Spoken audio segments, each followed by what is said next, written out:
You see what it says on your screen now. Yes, it is time to talk some footy. Some footy here on another good Friday, or good looking Friday from wherever you are, hopefully, here on RBTV. And ladies and gentlemen, let's bring me in. What's up, boys? How are we? Welcome back to another Footy Fridays. Yes, this show is finally back again. I am your host, Robbie Basil, as I am for almost every show on this channel. I am the host for both shows on this channel. Every game you have seen, hopefully, throughout this summer, the summer of soccer, which is what we called this brief series of streams where we did games, we did watch alongs, and you watched along with me as we saw some of the best games throughout the summer in international ball. I said this before and I'll say it again. I apologize. It should have been a lot more. Unfortunately, my voice went out in like the middle of the series. So we missed, according to my calendar, possibly up to 10 streams that we could have done if my voice was where it should have been. So I again apologize for that, but the series was still phenomenal. The stats from what you guys were able to, y'all pulled up for real. Like over 6,000 views from the few streams we did. We had over 1,600 of you in the Club World Cup final stream, which was unbelievable. I still cannot like fully take in that happened. And on top of it all, you guys are able to subscribe, which I really appreciate. We gained over 25 subscribers. We hit 50 on stream. We're almost about to hit 60 subscribers. So if some of y'all can hit the like button that and the subscribe button, more importantly, that would be greatly appreciated on the road to 60 and then eventually 100 subscribers. But the thing is, right now, the only thing we know and the only thing that's conclusive is that you guys are amazing, and I cannot thank y'all enough. Y'all, we started the the rebrand of this channel, which was just the Robbie Basil show, and that was a couple years ago. Then I left to go to another channel, came back. Now we're full time here, or trying to be full time here because of my other jobs and whatever. Yeah, here we are. I'm back with another edition of both of my shows. I love both of them, but Footy Fridays, talking football with all of you guys. I love doing it. I wish I could do it every single day. But before we continue, again, thank you for the support from the Summer of Soccer series, and thank you guys. I know a lot of y'all pulled up to listen to me throughout the Morris Elite season in USL2 and USLW. Thank you to the ones who watched. Thank you to the guys who were a part of the team, the media team, every intern. Y'all are awesome, for real. Um, but yeah, the season ended. So Morris Elite is done. So GG's in the chat for Morris Elite, for real. But yeah, we finished Morris Elite last week, or fairly recently. We had the last game. Both of the teams finished in the top four for the first time in history, and I'm so grateful to have been a part of that. And I'm glad that some of y'all are able to join me for the journey all campaign long, from the entire month of June and then the one game in July. It was an unbelievable experience. I love working for the club. Morris Elite forever. You already know. But yeah, the team was great. The everything about it. I love working for Morris Elite. I would do it again in a heartbeat. But that's not what we're talking about today. But yeah, once again, thank you again to Morris Elite, everyone a part of it. Everyone that's a part of it. It feels weird to be done with it, honest to God. But yeah, Morris Elite's done. That means we're gonna focus on this channel for a month, and then I go back to Iona in a month, just under a month now, which is kind of absurd. But what are we talking about today? And I said it on stream, we're going to bring out some more graphics because y'all ripped into me about the graphics. So the graphics are here. This is what we're, on the other hand, this is what we're talking about today. We get the Club World Cup review because this is the review show. So we're going to go over the whole thing. Who sucked? That's why we have a who flopped segment. Then we're going to go into the Gold Cup. We're going to rip into some really bad teams. We're going to go over the United States men's national team, and then we're going to rip into more teams because that's what we do on this channel. That's what we do on this show. We love talking shit, and that's just what we do. And that's what we're starting with today, with the fact that Chelsea, of all people, I talked a lot of stuff about Chelsea. You already know that. And it made me look really stupid that Chelsea won the whole damn thing. Yes, they beat PSG, who I had winning, but it wasn't okay. Hear me out, Chad. Hear me out. Hear me out. Hear me out. Hear me out. It wasn't that bad. All right. My prediction wasn't bad. I picked the number one team in the world. I thought they're going to run through Chelsea. Unfortunately, Chelsea's cupcake schedule saved the day. But we're not talking about the cupcake schedule yet because that is when we're going to talk about the final. Right now, we're just going to put up the bottom line. We're going to go over the whole thing. Graphics broke. The graphics package I had for this stream broke. So I have to rebuild the whole thing. So maybe we'll see that on Tuesday. Who knows? But let's go over the whole thing group by group. And we're just going to make fun of people for like an hour. And I can't wait. So if you're ready, strap in because it's time for me to talk a lot of crap about a bunch of teams that y'all still might not have heard of before. We start off with Group A, and this tournament started off as the most boring tournament with Inter Miami against Palmeiras. Sorry, Inter Miami playing Al Ahly. Wow, I'm reading the wrong group or the wrong game already. Inter Miami drew against Al Ahly 0-0. And like everyone was uncomfortable by that because the tournament itself, like everyone was uncomfortable with the idea of a Club World Cup to begin with, just over a month ago now. And Inter Miami played the most boring match, although they could have scored like 3 against Al Ahly. That's not the last time we're going to mention Al Ahly at all in this. Porto then played Palmeiras, and that game was equally as terrible. It was a 0-0 at MetLife Stadium, which sets up match day 2 in this group. And the big theme here was that Palmeiras won a match. 2-0. They beat Al Ahly. They beat them like a drum. It could have been like 4 or 5, but Al Ahly also got destroyed. Which then sets the table for Inter Miami against Porto, a game I said Porto should win like 3-0. Well, Porto lost to Inter Miami, which is humiliating for the Portuguese. Unfortunately, they can't conquer everything it turns out they can't conquer everything, and they couldn't conquer Miami as the host team for the tournament. Technically, goes out, they go win a match, and that puts them on 4 points, which makes everything a little bit more uncomfortable because everyone could still make it and not make it for the most part to the knockouts on the last day. And we had Porto against Al Ahly, and naturally ended 4-4. No, I have to talk about this game. This is the match of the group stage, one of the best matches of the group stage. And what's hilarious is that almost everything happened in the second half, and we were watching the game at the same time. Let me explain. We had Porto from Portugal. They needed a win against Al Ahly from Egypt. And the game started naturally with Abu Ali scoring 15th minute. The Egyptians go up a goal to 0. Totally normal stuff, by the way. We then proceeded to see, hold on, chat. Let me word it like this. Porto scored, then conceded again. So they're 2-1 down at the break. Then we had goals in the 50th, 51st, 53rd, and 64th. When we were here watching this, I wish I could put up a clip, but I don't have it ready, of like what was going on. I almost like threw the headset. It was getting to a point where we thought, all of us on stream, when we were watching Inter Miami Palmeiras, that we thought it was just a repeat and Foot Mob broke itself. But no, tomfoolery exists, and this is what happened. Porto then score again. They needed to score another. They failed miserably. Porto, one of the favorites to make it deep in the knockouts to some, finished with a measly 2 points. And then we go to the other match. Inter Miami went 2-0 up, and we all thought it was over. But when we mentioned that Inter Miami was 2-0 up to someone in chat who's a fan of Palmeiras, they have like a chant, which means like they come back and like they never give up. Well, they didn't give up. They went out and drew 2-2. And Inter Miami went from being comfortable winning the group and getting to play, a much easier second place team to then finishing second and playing the group winner of Group B, which then they got their butts kicked. But the group finished, as everyone predicted, Palmeiras, Inter Miami, Porto, Al Ahly. The only teams we got wrong in this whole group were Inter Miami and Porto. I did have Palmeiras winning this group? I don't know. I had Palmeiras in the knockouts.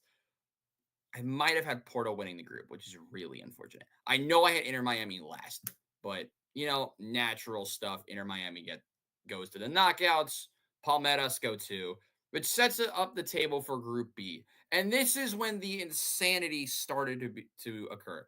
You see, PSG opened its tournament with the most PSG, whenever they beat Atletico Madrid, it was PSG, Atletico Madrid, Botafogo, and the Seattle Sounders. Everyone thought PSG and Atletico Madrid were going to walk the group. PSG then walked Atletico Madrid 4-0. The Seattle Sounders then go out and lose to Botafogo, which makes everyone a little uncomfortable. And then this is where the chaos really began, because PSG goes out and, well, they won again. PSG went out and defeated, I actually don't remember who they did. PSG then went out into their second match of the group and lost. They lost to Botafogo, which makes no sense. Botafogo are now top of the group, which makes everything uncomfortable. Atletico Madrid beat Seattle, so that puts Botafogo safe for the most part. PSG and Atletico Madrid are going to fight for the second place spot, and it came down to the last game because that's how this all works. It was PSG. They were taking on Seattle, and they had to win by multiple goals. PSG then beat Seattle 2-0 in Seattle. Kvaratskhelia, Hakimi, they score, yada, yada, yada, they win. Now it's up to Atletico Madrid. They needed to win. I believe by 4 is what it was. They need to win by at least 4. And they go out, get 3.78 XG, and score 3.28 XG, excuse me, and only score singular goal. They beat Botafogo. They finish on 6 points, and they don't make the knockouts. That's unfortunate, but that's how it is. PSG win the group because of goal difference, and then by 2 goals. Botafogo is safe, and they advance to the knockouts. Atletico Madrid gets knocked out by not only PSG, naturally, but by Botafogo, which begs the question, how is that possible? Because I don't even know. But that wasn't even the weirdest result from this. Everything just gets weirder. I'm just warning you now. Group C, what the fuck? It's Benfica, Bayern, Auckland City, and Boca Juniors. We knew there were going to be 3 teams fighting for this group. Auckland City, we knew were going to be bad. We didn't think they'd be 10-0 bad. They went out and lost 10-0 against Bayern off rip. And then, Boca and Benfica drew 2-2, and we all thought Boca Juniors were going to be a dark horse. Well, then everything got weird because Bayern beat Boca 2-1. A Bayern Munich team that went ahead, conceded, and then had to score a late winner to beat Boca Juniors. Benfica beat Auckland City 6-0. So pretty much we knew Bayern and Benfica were pretty much safe already. But then something weird happened. Boca Juniors had to win their match and need Benfica to lose to have a chance. Benfica beat Bayern 1-0. And then Boca Juniors drew Auckland City 1-1 in Nashville, which begs the question. It begs the question, how the fuck is that possible? You are Boca Juniors. They get an own goal in the 26th minute. They have 41 shots. They led the shot total 41-3. 41-3. And they still drew Auckland City. Auckland City scored off a corner, too, which is kind of funny, honest to God. Their goal was scored by a dude. Where is he? Where is our hero? Center back Christian Gray from New Zealand. He's 28 years old. He's worth $200,000. He played in 2 matches. He did not get killed by Bayern. He came off the bench against Benfica, played against Boca, and scored. Lovely. Boca Juniors drew Auckland. Bayern, because they sold, they finished in second, which opened the pathways to very weird nonsense. And I'll explain what I mean by that in a minute. Benfica, Bayern, Boca Juniors, and Auckland City. I had 2 teams. I flipped Bayern and Boca, but I did get both of them into the knockouts. Group D, I know what y'all are going to say in the chat. Tunis, LAFC, Chelsea, and Flamengo. We knew Chelsea were going to win the group. So naturally, they went out and lost to Flamengo. A team that some said in my chat, they sounded like the bird, the flamingo. Chelsea lose 3-1 off rip to the Brazilians. They got their revenge on them later, by the way. I'll explain what I mean by that in a second. Tunis then played, actually, Chelsea beat LAFC. You know, Flamengo did their thing. Flamengo then beat Chelsea. And then stuff started to get a little bit weird because, well, Tunis beat LAFC, but it didn't really matter. Um, it mattered a tiny bit because weird stuff happened at the end. LAFC drew Flamengo, so yes, an American team did get 1 point other than freaking Miami. But Tunis, if they beat Chelsea, could have actually maybe knocked out Chelsea. They lost 3-0, so that didn't happen. But Chelsea, a team that was like 1,000,000 to 1 odds to win this group, finished in second behind Flamengo, which was actually a gift. Once again, we'll explain why Chelsea are so big in a minute. To continue the nonsense, Group E, Inter did Inter things. Got 7 points. They won the group. But everything came down to the final day yet again. And it was between Monterrey and River Plate. You see, River Plate were on 4 points. They were in a good spot. And they had to finish it off, though, against Inter. They beat the Urawa Red Diamonds, who had one of the best fan bases in the whole tournament. They then drew Monterrey, which is why this is a problem, because Monterrey had to play the Urawa Red Diamonds. Like I said, Inter were playing River Plate. Well, Inter didn't fuck around. Inter won 2-0 against River Plate, which then set the table for Monterrey to upset everybody, and they did. The Mexicans got to go to the knockouts. The Mexican side of Monterrey made the knockouts, beating Urawa 4-0.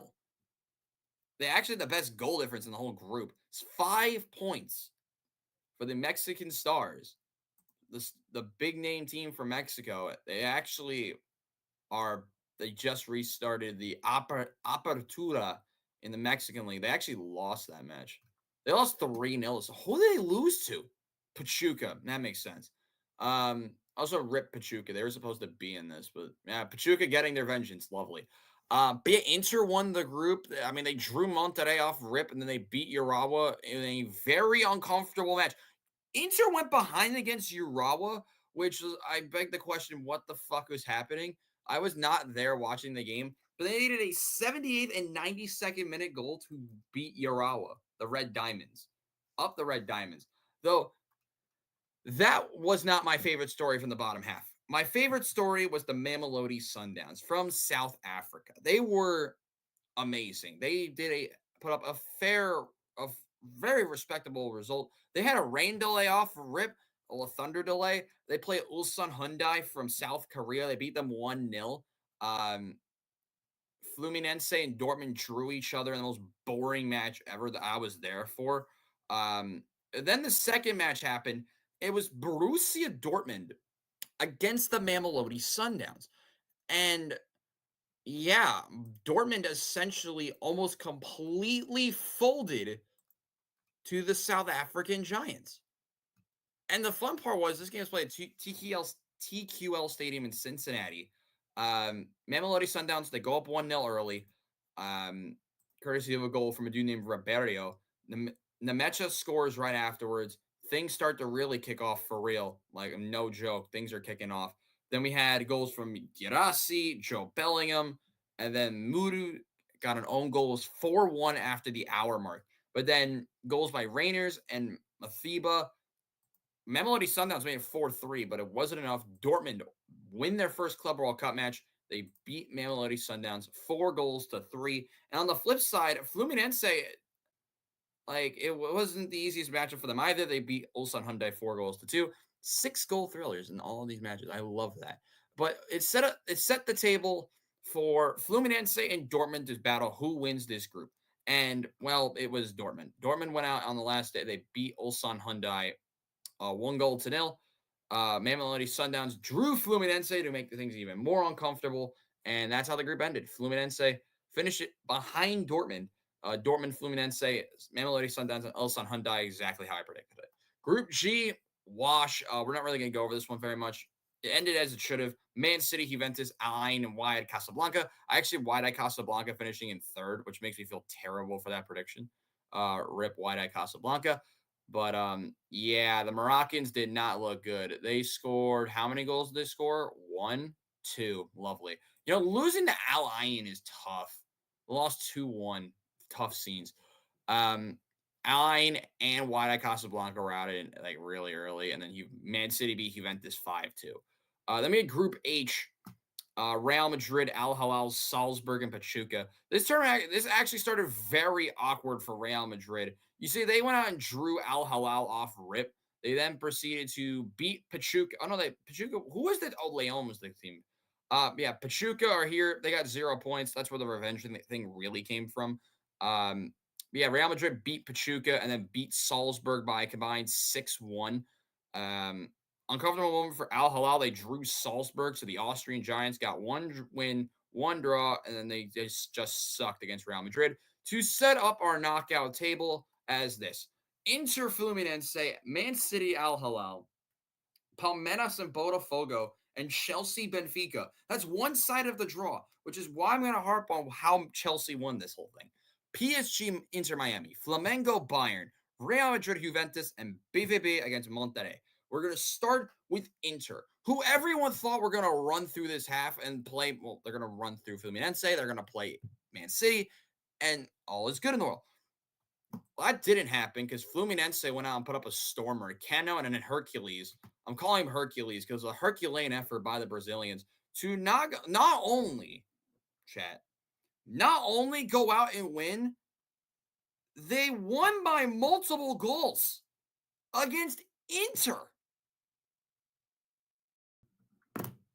How does that happen? You are Inter. Let's go through the lineup. Jan Sommer, Marcus Thuram, Lautaro Martinez, Denzel Dumfries, Nicola Barella, Mkhitaryan, DeMarco, Alessandro Bastoni. How are you losing this game to Fluminense? You're a top 10 team in the world.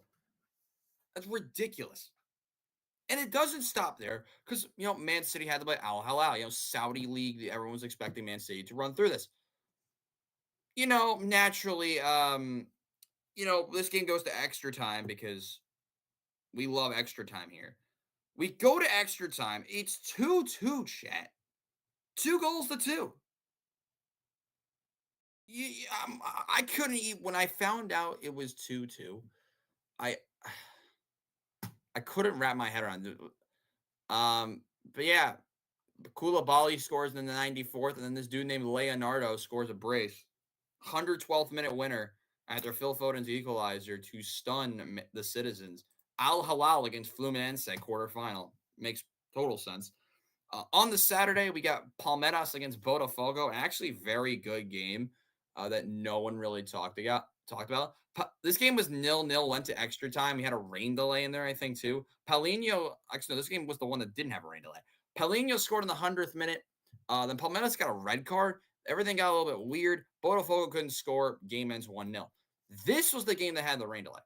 It was Benfica against Chelsea, which is the hardest team Chelsea played, I believe, until the final.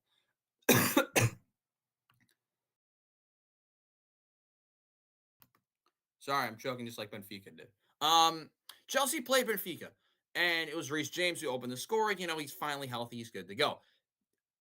Rain delay or lightning delay, I don't know what the word is. 95th minute penalty for Di Maria. It was a penalty. It was the correct call. We go to extra time, and then we get goals from Nkunku, Pedro Neto, and Kieran Dewsbury Hall as Chelsea win 4-1 after Benfica got a red card, and that basically ended the match. So then we had Fluminense, Al Hilal, Chelsea, Palmeiras. On the flip side, PSG beat Inter Miami 4-0. No surprise there. It was like 4-0 after the first half anyway. On the flip side, Bayern played Flamengo. Bayern got 2 early goals, one of an own goal, and then Harry Kane. Flamengo then scored, and then Goretzka scores. It was 3-1 at the half. Jorginho gets up. Flamengo get a penalty. Jorginho scores, but Harry Kane puts it away as an uncomfortable 2-goal win for Bayern. Real Madrid then played Juventus. Another uncomfortable match is Gonzalo Garcia. We'll talk about him in a minute. Scores again. He was a baller this whole tournament for Real Madrid. He scores the winner. Juventus are out. 1-0 win. Then we had Dortmund against Monterrey to finish it off. It was 2 early goals for Guirassy. Berame scored for Monterrey, but it was not enough as it was a 2-1 win for BVB. In the quarterfinals, rather predictably, Chelsea completely almost folded and lost this game. Cole Palmer scores early on. Esteval, who's going to Chelsea, scores as well, so it's 1-1. And then it's an own goal that wins it for Chelsea. I thought that was criminal, but then you look at the XG and you see that Palmeiras had 0.2, so that's fine. Chelsea go to the semifinals to play another Brazilian team as Fluminense defeat Al Hilal. It was this Martinelli, no, not Gabriel Martinelli. It's this guy, just his name is just Martinelli, I know. Who scores? Leonardo scores the equalizer, but it's this dude again, Hercules. I'm just calling him Hercules. It's not because another big effort by him gets the winner, Fluminense, to the semifinal. PSG then play against 9-man Bayern and win 2-0. And then we have this game, which we did on stream. And thank God we did. It was Real Madrid against Dortmund. And Jesus Christ, this was the greatest game I've ever did. This is the best game we did of the whole series. Up until it was the worst game we did until stoppage time happened. Real Madrid went 2-0 up, courtesy of Gonzalo and Fran Garcia. And then nothing happened. Like, absolutely nothing. You could have fallen asleep till the 89th minute and missed nothing for the most part. But then we had a goal from Beer, who came off the bench. And then Kylian Mbappe scored. And then Real Madrid got a red card. Guirassy scored the penalty. We had more shots and goals in extra time than the whole rest of the match. I don't know. It was an overhead kick from Mbappe as well. But yes, Los Blancos did beat Borussia Dortmund 3-2 after the most wild stoppage time I've ever seen. Live, at least. One of the wildest stoppage times I've ever seen. Which leads us to Fluminense against Chelsea. João Pedro is inevitable. He signed like a couple of days before. He carries them 2-0 win. PSG then in MetLife Stadium destroy Real Madrid. Los Blancos conceding 2 goals to Fabian Ruiz. Ousmane Dembele scores as well, so 3-0 in the first half. And then it was a final goal from Gonzalo Ramos. They win 4-0. This game was never close, which sets up our final to be Chelsea against PSG. And we'll put up the graphic again because I know y'all wanted to see it. Let me find it. I don't have the right topic thing. Nice. With Chelsea, they won the Club World Cup. They won 3-0 in the final. Let's talk about the final. It's been 25 minutes. We need to talk about this final. While I get my notes for the final, I'll be asking to like and subscribe because Mets just lost the breakout reliever for the year. Tough scenes. But yeah, what's the biggest take? Like Chelsea winning the Club World Cup. How did it happen? What did we miss? Well, fortunately for Chelsea, PSG forgot the whole concept of defending because it was literally the same thing, all coming from the right side, Cole Palmer or Reece James or it was Malo Gusto or some Enzo even at one point, though Enzo and Reece James got hurt, which was tough. But Cole Palmer, the first goal, Palmer, initial shot was blocked, falls to the feet of Cole Palmer. He scores. Palmer then scores again. And then it's João Pedro off from Cole Palmer as Pedro chips Donnarumma.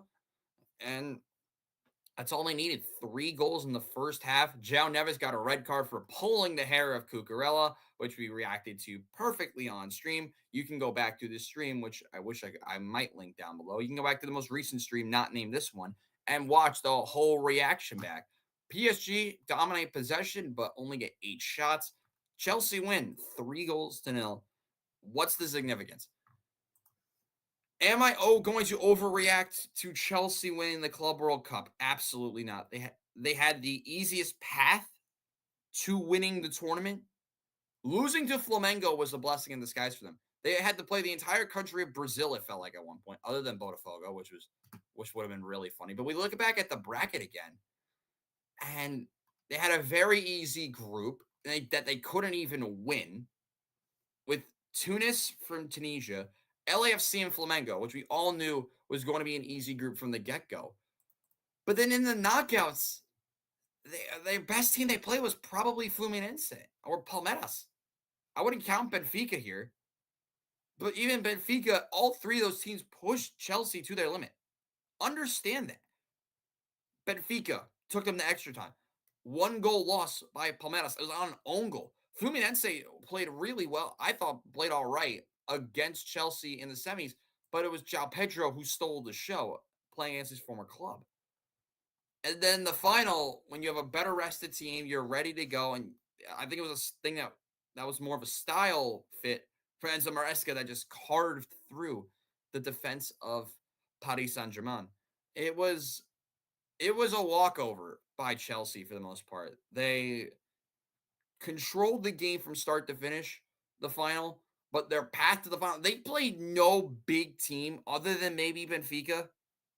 And then maybe Palmeiras and Fluminense, you count them as bigger clubs, but they didn't play a Real Madrid. They didn't play a PSG in the build-up. They didn't play a Borussia Dortmund. They didn't play Juventus, Man City, Inter, even an Al Hilal you can put at that point because they beat Man City. No, they had to play every Portuguese-speaking team for the most part because both teams in Brazil do speak Portuguese, at least from my knowledge. I just don't understand. You call yourselves the champions of the world. You didn't really beat many big teams to get there. You lost to Flamengo to then go out and have the easiest side of the draw and then go out and win. I'm just not convinced that Chelsea are the biggest team in the world, the best team in the world. I'm not convinced by it. You won one game. Congratulations. You lost to Flamengo. It's because you lost to Flamengo. Or Flamengo the best team in the world then? Because they beat the team that won the Club World Cup? I mean, they hung around with Bayern. They then lost to Bayern, but points made.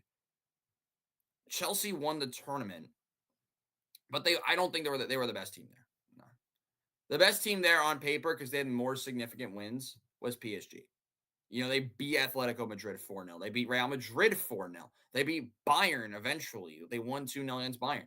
And then they were just cooked at the end and then lost to Chelsea because of counterattacking football. PSG were the best team. They're the best team in the world right now. They will be the best team for a while. I believe so, at least. But yeah, Chelsea won the tournament, but they're not the best team in the world. Do not get caught up in the idea of Chelsea being the best team in the world right now. They're not.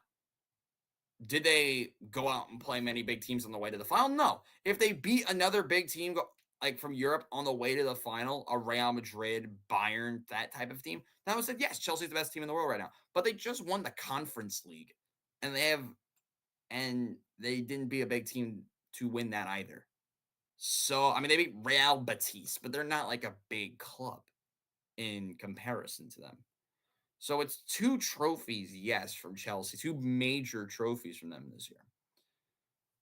But would you count them as a big contender for a Champions League or a Premier League next year? No, because there's still multiple teams that are better than them that in a competition like that. So I'm not convinced right now that Chelsea are the biggest team in the world, but they could throw themselves in there all they want. But yeah, Club World Cup. How much did I get right of this? Pretty much. I got one of the teams in the final right. Man City bottling it did not help me. But yeah, it was not a good showing for my predictions. How many teams did I get right in the predictions? If we go back to the group table, we had 1, 2, 4, 6, 9, 11. I would say we missed 3 teams total, including a couple I'd say we went 12 or 13 of 16 for the group picks. And then we got 1 team right in the final. It's not terrible, but it's not very good. Biggest flop of the tournament. I think everyone can pick this together. You already know who I'm picking. The biggest flop of the whole freaking tournament is Boca Juniors. And it's Boca Juniors, you could say, for this. Juventus, Man City could all be options here. But, the way I worded it is, who flopped? Atletico Madrid, Porto, Boca. Neither of them even made the knockouts in the first place. Man City lost to a fairly respectable team in Al Hilal. It's not Man City is not the biggest flop here. I personally believe the biggest flop is one of the three at the bottom of your screen. It has to be. Think about it. Atletico Madrid, Porto, Boca. Three teams that I consider teams that almost could make the knockouts. I picked all but one. Who was the team I got wrong? I picked River Plate. You can maybe throw in there, but they at least fought with Monterrey. Boca Juniors lost to drew a semi-professional club. Porto could not beat Al Ahly. They went out and scored 4 goals and didn't win. They also went out and drew Palmeiras and lost to Inter Miami. That's really bad. Atletico Madrid got 6 points, and so they're not really going to be the biggest flop. The biggest flop is Boca Juniors. I mean, you go and get 2 points drawing against. I mean, they drew Benfica, which is respectable, but like Porto, they drew a team that they shouldn't be drawing, and they drew a semi-professional club. Boca Juniors are the biggest team or the biggest flop at the Club World Cup this year. It should not be that close. Yes, Porto finished behind Inter Miami, but they at least fought the whole time. They lost by 1 goal. And did they struggle to score? Not really. They scored 4 in a match and then still drew. Did they choke it? Maybe, but I would still say Boca Juniors is the biggest flop. They drew a semi-professional club, damn it. That just can't happen. All right, next topic. Are y'all ready for the next topic? And we got to go quicker because my laptop's actually kind of dying. Which is really unfortunate, but hold up, let me move this over. We're going to the Gold Cup. My personal favorite tournament, the CONCACAF Gold Cup. We're going to go over this pretty quickly because there's only 4 groups. This should not take long. Gold Cup. The biggest takeaway here is that I still can't freaking predict this tournament right. Group A, we got both of the teams in the top right. W's in the chat. Mexico, Costa Rica, Dominican Republic, and Suriname. Everyone knew how this was going to go. Mexico beat Suriname, and they just did Mexico things. They drew Costa Rica, made things uncomfortable. Little did we know that Mexico would also beat the Dominican Republic off rip after sucking against them too, which made things a little bit weird. They went 3-0 up and then conceded twice, and they made things a little awkward for themselves. But that's just the way Mexico plays sometimes. Costa Rica beat the DR, and the DR were eliminated immediately. Suriname beat Mexico, and then the DR drew Suriname 0-0. The DR did score multiple goals, so fair play to them. Mexico drew Costa Rica, and then that was that group. Mexico wins the group by 1 goal. Group B gets a little bit odd. Curacao drew El Salvador, a game we did on stream, 0-0, a game that Curacao should have won. Canada then beats Honduras 6-0. So my picks were looking really good.